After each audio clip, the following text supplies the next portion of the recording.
सबको नमन प्रणाम। जय गुरु जम्बेश्वर भगवान। आज मैं स्वामी राजेंद्रानंद जी के पास में आया हुआ हूँ और जो डब्बावाली के अंदर ज़मीन के ऊपर हम गऊँ का हॉस्पिटल बना रहे थे तो लोगों ने विरोध किया, लोगों ने आक्रोश किया कि हम बनाने नहीं देंगे।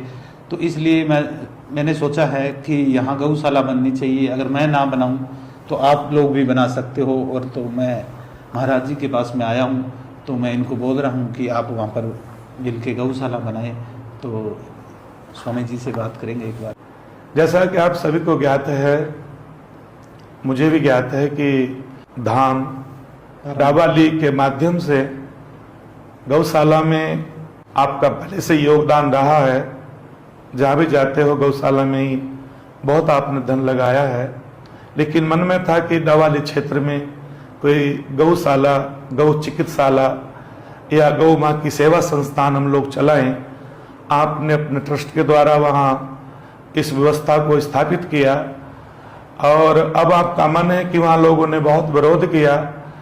तो मैं तो इतना ही कह पाऊंगा कि हमारे समाज में, हमारे सनातन समाज में, हमारे वैदिक समाज में लोगों से भूल भी हुई है, लोगों से अज्ञानतावश, लेकिन कोई यदि व्यक्ति अपनी भूल को स्वीकार करता है और अपनी भूल को सुधारते हुए वो गौ माता के लिए अपना जीवन दान देना चाहता है, ऐसा ही एक उपकार राधे श्याम जी ने किया है गौ माँ के लिए। तो अब ये चाहते हैं कि मैं नहीं तो मेरे समाज के साधु संत इस गौशाला को चलाएं, इस गौशाला की व्यवस्था को देखें, इस भूमि की व्यवस्था को देखें। तो उनके मैं इस सुंदर से प्रस्ताव का मैं समर्थन करता हूं और वो इस तरह से अगर वो उनकी राय है तो हम गौशाला की सेवा समिति की ओर से उनका स्वागत करते हैं। धन्यवाद। गुरु जम्बेश्वर भगवान की जय। आज राधे श्याम जी और परम गुरु जांबा पधारे और उन्होंने डबवाली के पास जो जमीन आश्रम गौशाला के लिए ली, सारा विवरण मुझे बतलाया और मैंने जो सुनने के बाद जो बात समझ में आई, वो लोग जो राधे श्याम जी से कह रहे हैं कि हम यहाँ नहीं बनने देंगे, राधे श्याम जी आज संत समिति को ये पूरी संपूर्ण जमीन डोनेट कर रहे हैं और यहाँ गौशाला, गौ चिकित्सालय का निर्माण होगा। इसलिए आज के बाद से ये संपत्ति राधे श्याम जी और परम गुरु की न होकर के संत समिति की है। इसलिए संपूर्ण समाज से मेरा आग्रह और अनुरोध है, ये समाज हित में ही इसका उपयोग होगा। इसलिए आज से इस संपत्ति का मालिकाना हक अखिल भारतीय विष्णु साधु समाज समिति का होगा। साथ ही मैं अनुरोध करना चाहता हूं, इंसान के जीवन में जाने अनजाने में संग दोष से, भूल से कई प्रकार के उतार चढ़ाव और भटकाव आते हैं। एक रत्नागर जैसा दस्यु अगर संतों की संगति से वाल्मीकि जैसा ब्रह्म ऋषि बन सकता है, अतीत के जीवन में राधे श्याम जी के जीवन में कोई भी अगर ऐसी घटना घटी है, आज वो अपने जीवन को आमूल चूल बदल चुके हैं और उन्होंने संत के रूप में गीता परम रहस्य जैसा एक सदग्रंथ लिख करके इन्होंने जो लिखा है, निश्चित रूप से साधना का ही परिणाम है।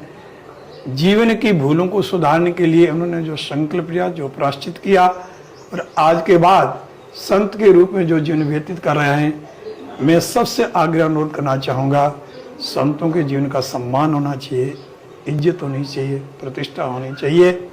मैं संतों के उज्जवल भविष्य की मंगल कामना करते हुए समाज के संपूर्ण लोगों से अनुरोध करना चाहता हूँ, अतीत की बातों को भूल करके वर्तमान और भविष्य के बारे में चिंतन करते हुए इन्होंने जो प्रकार का जो संकल्प लिया है गौ माता के लिए, समाज हित के लिए, मैं समझता हूँ एक बहुत बड़ा कार्य है।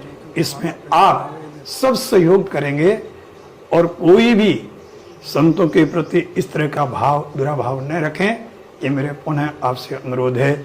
बोले गुरु जम्बेश्वर भगवान की जय। नमन प्रणाम। जय गुरु जम्बेश्वर भगवान।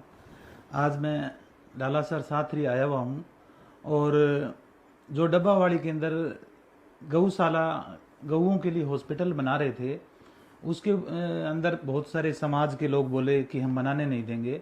इसलिए इस ज़मीन को मैंने साधु संतों की जो समिति बनी हुई है, मैंने उनको ये ज़मीन है वो डोनेट कर दी है। अब ये साधु संत वहाँ पर गौ चिकित्सालय बनाएंगे और आप सब लोगों से मेरा निवेदन है कि हाथ जोड़कर आप इनका सहयोग करें ताकि ये गऊओं के लिए चिकित्सालय पूर्ण हो।